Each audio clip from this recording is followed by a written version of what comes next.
Dear students, as you know already, with respect to human reproduction is concerned, initially I put forward introduction. Followed by that you have come across 10 important events which occur in human reproduction. Followed by that I covered male reproductive system. Followed by that you have come across spermatogenesis. Followed by that I introduced the structure of human sperm. As you know already, human sperm is composed of 4 parts: head, neck, middle piece and tail. First I would like to arise one general question for CET purpose. Which part of the human sperm is called as engine room? Which part of the human sperm is called as engine room? So option number 1 head, number 2 neck, number 3 middle piece, number 4 tail. The correct answer is middle piece. Now question arises why the answer is middle piece. You know already middle piece is composed of mitochondria. Mitochondria is commonly called as powerhouses of the cell because it is the place where ATPs are synthesized and stored. Middle piece will supply the energy which is necessary for the movement of the sperm. Middle piece will supply the energy which is necessary for the movement of the sperms. Okay, followed by that. So today I plan to introduce female reproductive system. So before switch over to this explanation, I would like to provide you one important line. Please receive the explanation in a positive way. Okay, before switch over to this female reproductive system, hereby I am requesting you to receive the explanation in a positive way. Female reproductive system is composed of a pair of ovaries. Female reproductive system is composed of a pair of ovaries. Oviduct, it includes infundibulum with fimbriae, ampulla, isthmus and uterus, cervix, cervical canal and vagina. Okay. In addition to that, it also includes external genitalia and the gland which is associated with the female reproductive system. Now first look over ovary. Ovaries are the primary sex organ of female. Ovaries are the primary sex organ of female. First point, ovary are the primary sex organs of female. It is located in the lower part of the abdomen, or you can call it as a pelvic cavity. It is located in the lower part of the abdomen, or you can call it as a pelvic cavity. Back to my previous classes where I covered human body is divided into 3 parts: head, thorax and abdomen. Human body is divided into 3 parts: head, thorax and abdomen. So ovary are the primary sex organ of female. It is located in the lower part of the abdomen, or you can call it as a pelvic cavity. It measures around 2 to 4 centimeters in length.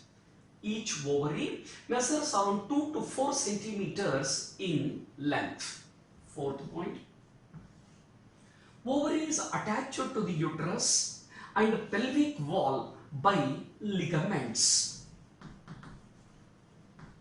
It is attached to the pelvic wall and uterus by ligament. Back to PUC first year chapter structural organization in animal, where we have come across tendons and ligaments. Ligaments will join bones to bone, or it helps in connecting one bone to another bone. Same way, ovaries attached to the uterus and pelvic wall by ligaments. Fifth point.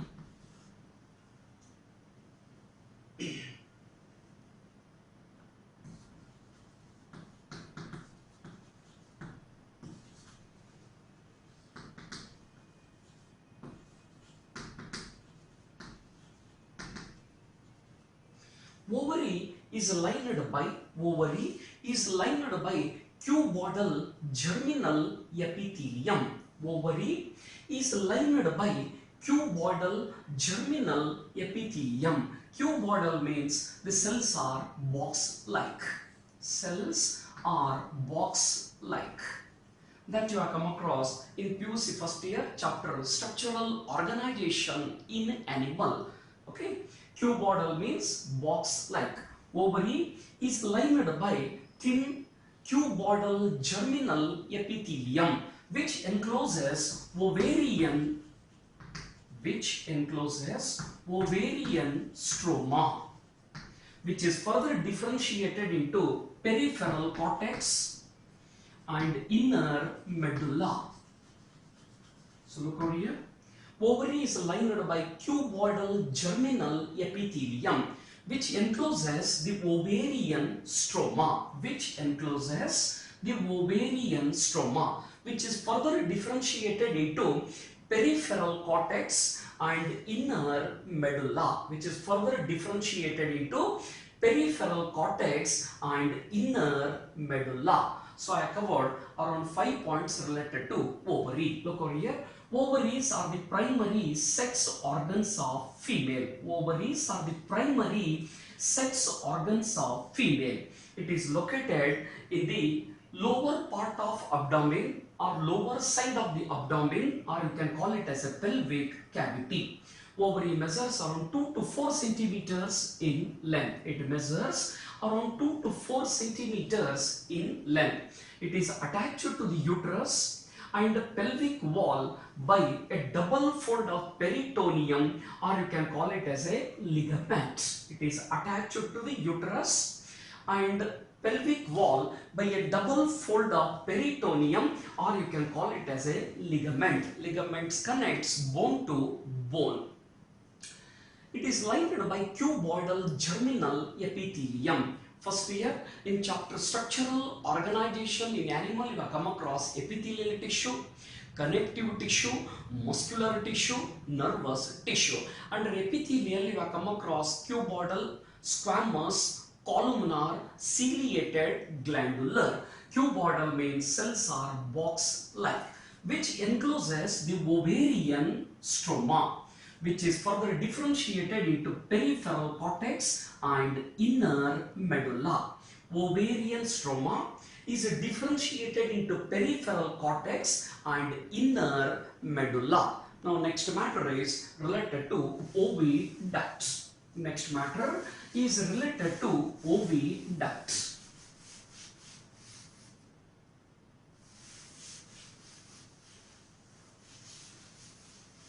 Oviduct is a muscular tubular structure. It is a muscular means it is made up of muscles. As you know already first year, right? Human body is composed of 3 kinds of muscles: smooth muscles, striated muscles and cardiac muscles. Human body is composed of 3 kinds of muscles: smooth muscles, striated muscles and cardiac muscles. Here muscular refers to only smooth muscles. Please remember, with respect to female reproductive system is concerned, whenever I will utilize the term muscular, it directly refers to only smooth muscles. Okay, so oviduct is a muscular tubular structure. Tubular means tube-like structure which extends from the periphery of the ovary towards the uterus.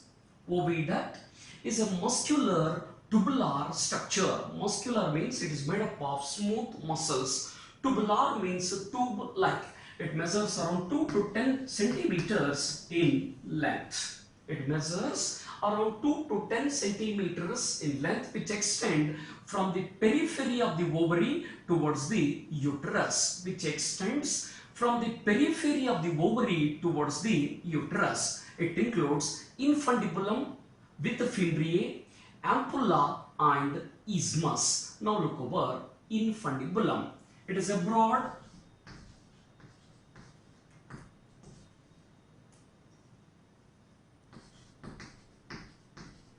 funnel-shaped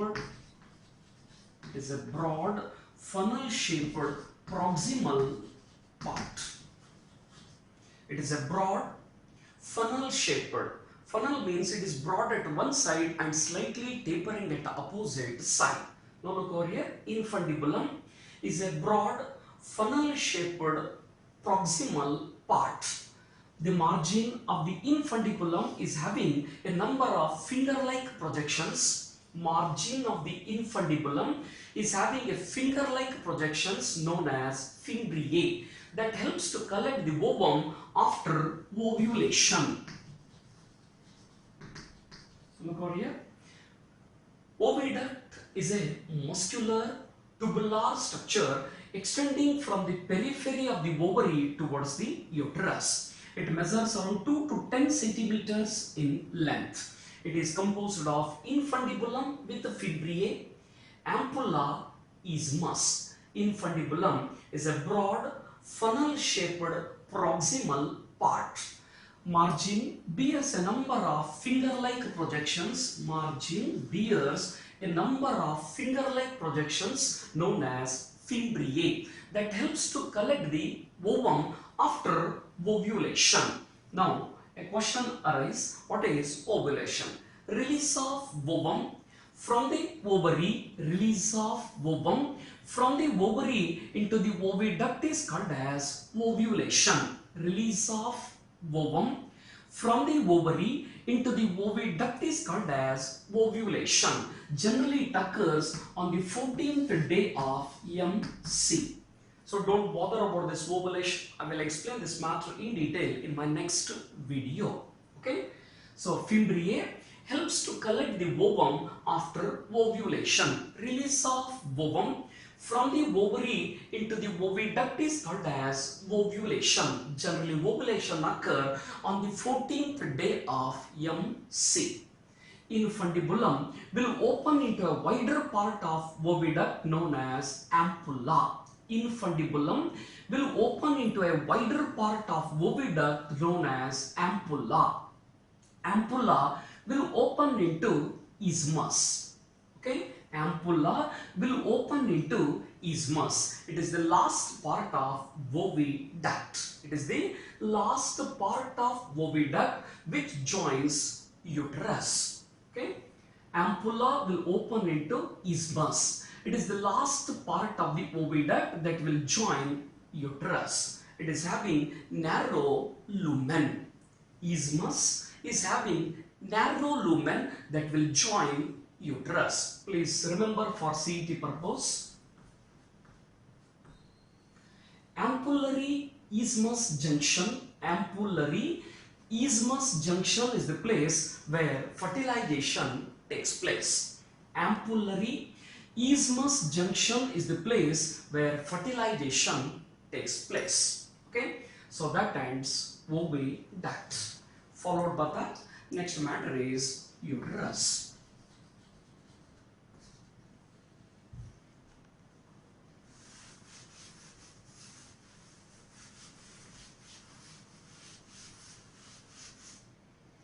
It is a large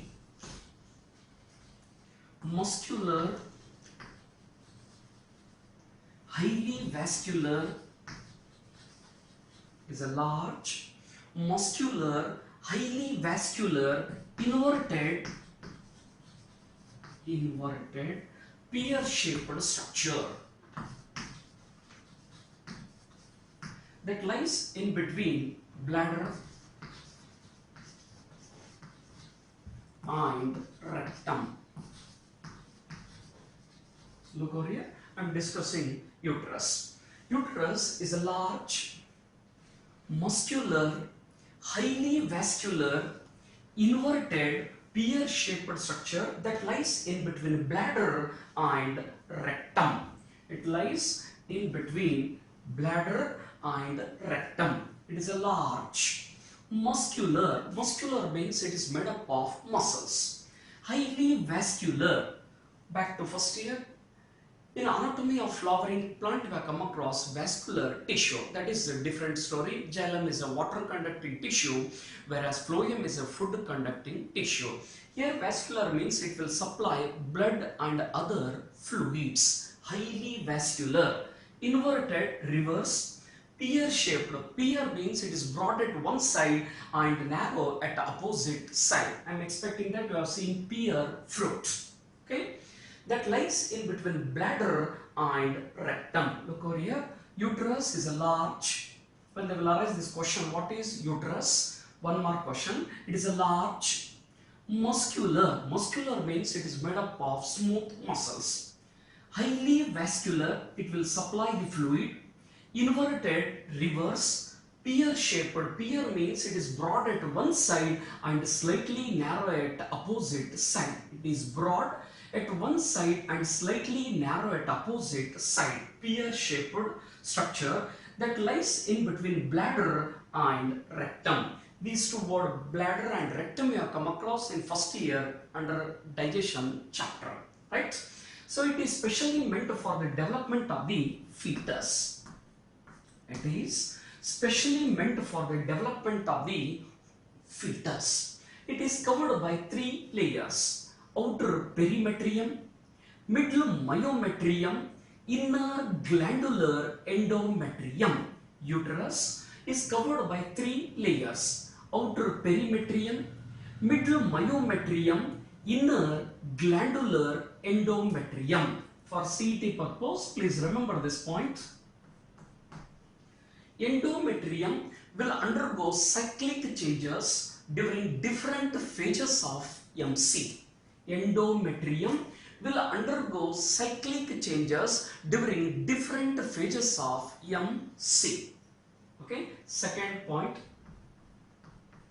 So I hope that first point is clear. Uterus is covered by three layers: outer perimetrium, middle myometrium, inner glandular endometrium. So endometrium will undergo cyclic changes during different phases of MC. During different phases of MC. Whereas myometrium, strong contraction of this myometrium will play a significant role in delivery, or instead of that you can also utilize the term parturition. Middle myometrium is made up of muscles. Strong contraction of these muscles will play a significant role in delivery or parturition. So uterus will open into vagina through cervix. Uterus will open into vagina through cervix. Cervix is having a cavity known as cervical canal. Okay, uterus will open into vagina through cervix. The cavity of the cervix is known as cervical canal. Now question arises, what is this vagina? It is an median elastic, muscular structure that measures around 7.5 centimeters in length. So it is an median elastic muscular structure, measures around 7.5 centimeters in length. Measures around 7.5 centimeters in length. Right. Now look over external genitalia of female. External genitalia of female includes mons pubis. It includes mons pubis, labia majora, labia minora, and clitoris. It includes mons pubis, labia majora, labia minora, and clitoris. Okay. Now look over first mons pubis. Prior to that, please remember this figure is not there in the NCERT book. Just for the sake of my convenience, I have drawn the figure. So in examination, you have to omit the figure. Okay. It is a cushion of fatty tissue. It is a cushion of fatty tissue that is covered by skin and pubic hair. Look over here. Mons pubis is a cushion of adipose tissue, or you can call it as a fatty tissue that is covered by skin and hair. It is covered by skin and hair. So generally this hair is called as pubic hair, right? Now next matter is related to labia majora.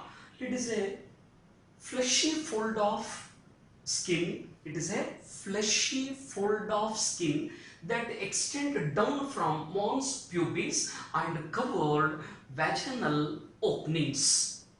It is a fleshy fold of tissue that extend down from mons pubis and cover opening. Okay.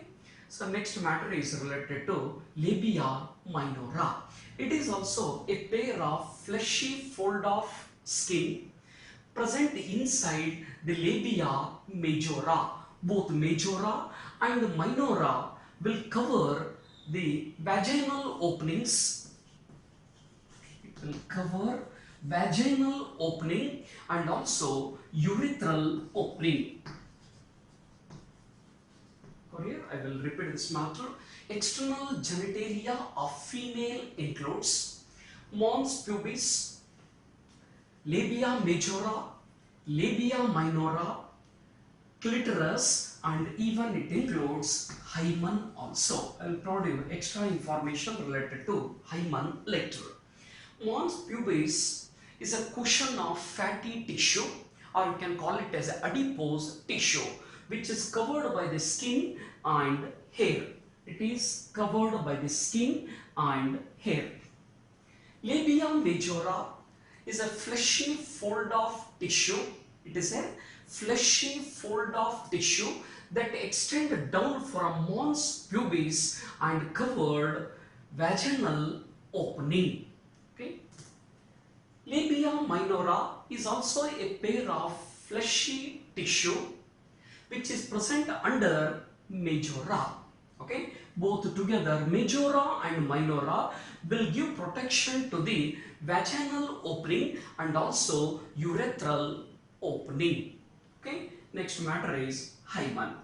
Vaginal opening is partially covered by a thin membrane known as hymen. It will turn out during first intercourse, but it can also turn out due to sudden falling, horseback riding, cycling, sports like long jump, high jump, etc. But in some female, it will persist even after the first intercourse. Therefore, presence or absence of hymen is not an reliable indicator of virginity, or you can call it as a sexual experience, especially boys.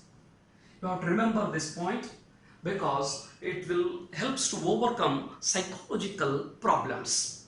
Vaginal opening is partially covered by a thin membrane called as hymen. It will turn out during first intercourse.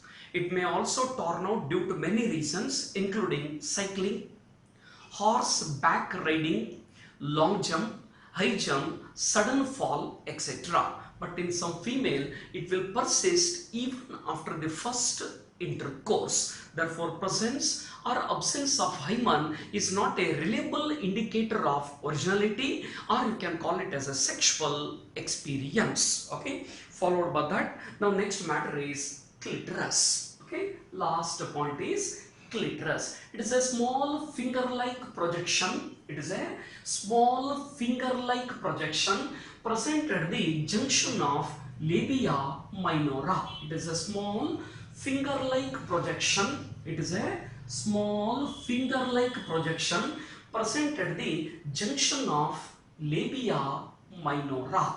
So that ends external genitalia of female. Followed by that, next I will switch over to the oogenesis. Now dear students, next matter is oogenesis. You can also pronounce it as an oogenesis also, oogenesis, or you can pronounce it as an oogenesis. As previously 3 times I have repeated the definition of oogenesis, the process of formation of ovum.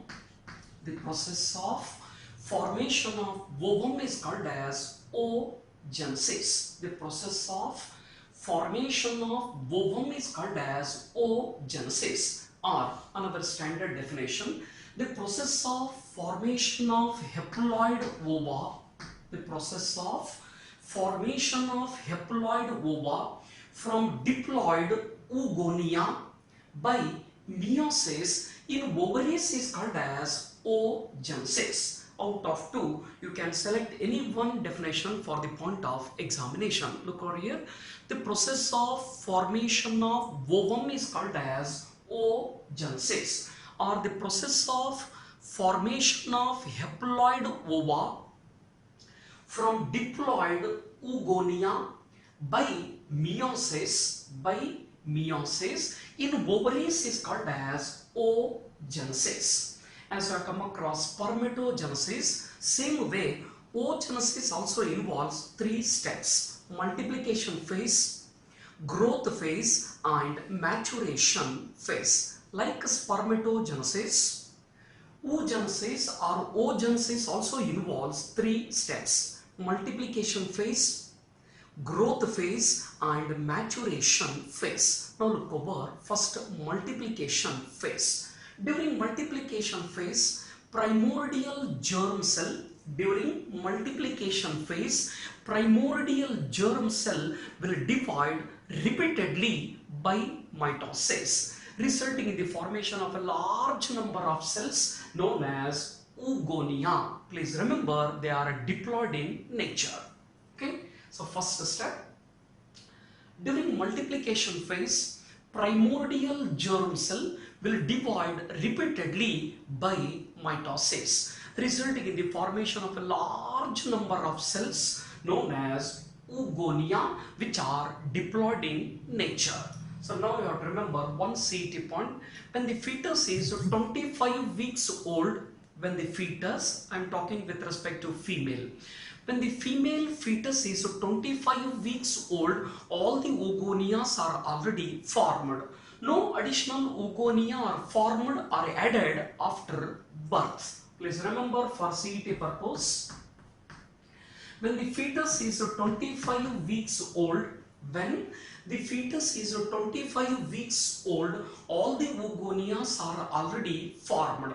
No additional oogonia are formed or added after birth. Next, second step is growth.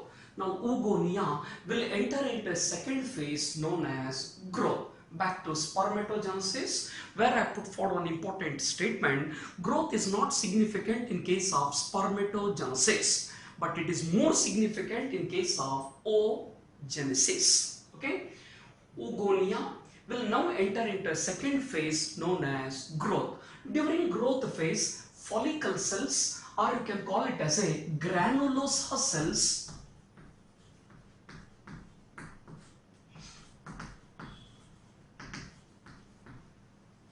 oogonia will enter into a second phase known as growth.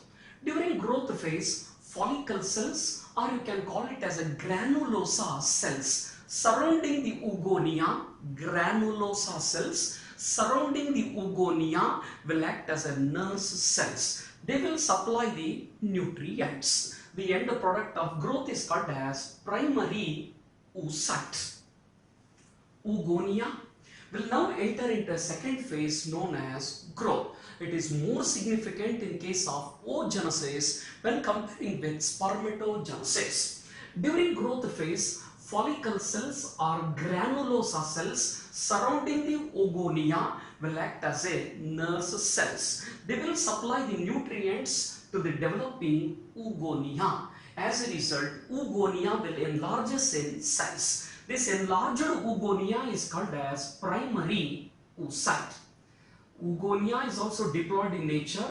Primary oocyte is also diploid in nature. So please remember for CET purpose, oogonia is also diploid in nature. Primary oocyte is also diploid in nature. Primary oocyte will now enter into third phase known as maturation phase. It involves meiosis 1. It involves meiosis 1 and meiosis 2. As already many times I repeated, meiosis 1 is called as reduction division, where the chromosome number is reduced to half. Whereas meiosis 2 is called as equational division. As you know already, at the end of meiosis, 4 daughter cells are produced which are haploid in nature. Okay, so slight changes are there concerned with this oogenesis. So take care of only 2 to 3 important points. Now primary oocyte will enter into meiosis 1, resulting in the formation of 2 daughter cells which are unequal in size. Smaller is called as first polar body, or you can call it as a first polocyte, and the larger one is called as secondary oocyte. Primary oocyte now enter into last stage known as maturation phase. It involves meiosis 1 and meiosis 2.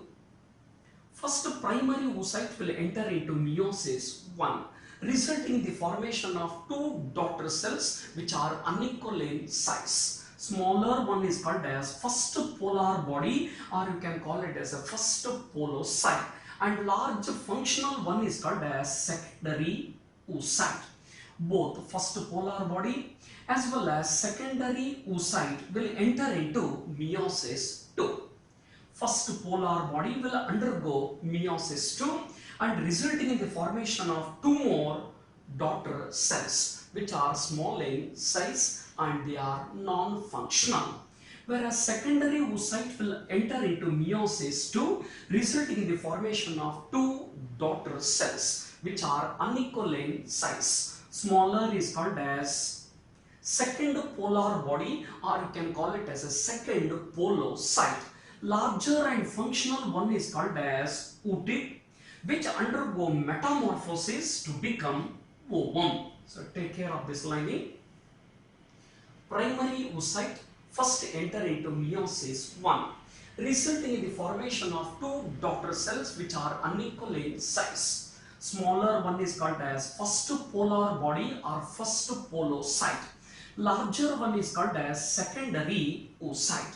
Both together they will enter into meiosis 2, resulting in the formation of total 4 daughter cells. Okay, polar body will produce 2 small sized polocyte, whereas secondary oocyte will undergo meiosis 2, resulting in the formation of 2 daughter cells which are unequal in size. Smaller is called as second polar body or second polocyte. Larger one is called as oocyte. Oocyte will undergo metamorphosis to become ovum. So total 3 secondary polar bodies are 2 daughter cells here. It is total 4 daughter cells. 3 are polar bodies. They will disintegrate due to lack of cytoplasm. Now for CET purpose you have to remember 2 more points. First related to secondary oocyte. Okay. In case of human beings, ovum is released into the oviduct at the secondary oocyte stage. In case of human beings, ovum is released at secondary oocyte into the oviduct. Further development will take place as soon as the sperm will enter inside the secondary oocyte. Secondary oocyte is covered by a membrane called as zona pellucida. So remember 2 points for CET purpose. In case of human beings, ovum is released at the secondary oocyte stage into the oviduct. Further development will take place as soon as the sperm will enter inside the secondary oocyte.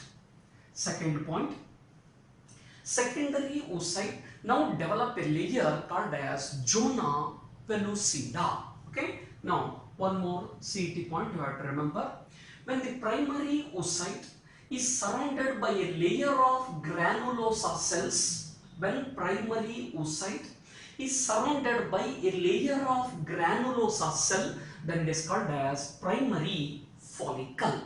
When the primary follicle is covered by many layers of granulosa cell, then it is called as secondary follicle. Secondary follicle is soon converted into tertiary follicle, which is characterized by a cavity known as antrum, which is filled with liquor folliculi. Finally, tertiary follicle is converted into Graafian follicle. Look over here. When primary oocyte is surrounded by a layer of, when it is surrounded by a layer of granulosa cells or follicle cell, then it is called as primary follicle. When this primary follicle is covered by many layers, then it is called as secondary follicle. Secondary follicle is soon converted into tertiary follicle, which is characterized by a cavity known as antrum. It is characterized by a cavity known as antrum, which is filled with liquor folliculi. Tertiary follicle is finally converted into Graafian follicle. I will explain this Graafian follicle in detail in my next video. Prior to that, please remember one more CT point. Okay. So many primary oocyte will disintegrate, or many primary follicles will disintegrate from birth to puberty. Many primary follicles will disintegrate from birth to puberty. Only 60,000 to 80,000, only 60,000 to 80,000 primary follicles are left in each ovary.